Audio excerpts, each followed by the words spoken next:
Hi, I'm Charlotte. I'm 28 years old. I'm a user researcher and I'm half French, half German. I live in Munich in Germany.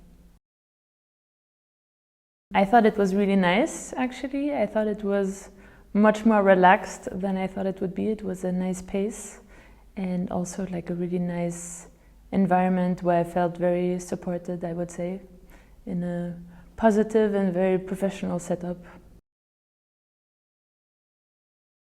So I would say it's that I felt supported. That would be really the one way that I would describe it. As said, it's a very nice environment. It's very positive, and we can share a lot of things. And also, we feel the support of a lot of expertise and like professional method. Yeah.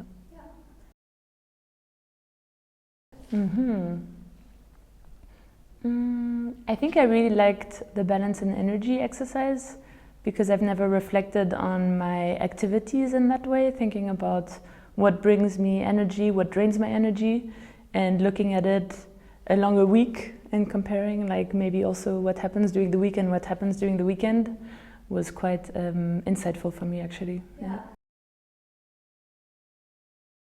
I'm at the transition point right now. I'm trying to figure out my next step. Also, as I found out today, clarified that my work view and life view are quite different. So I'm trying to understand how can I better integrate these two better together. Yeah. Nice.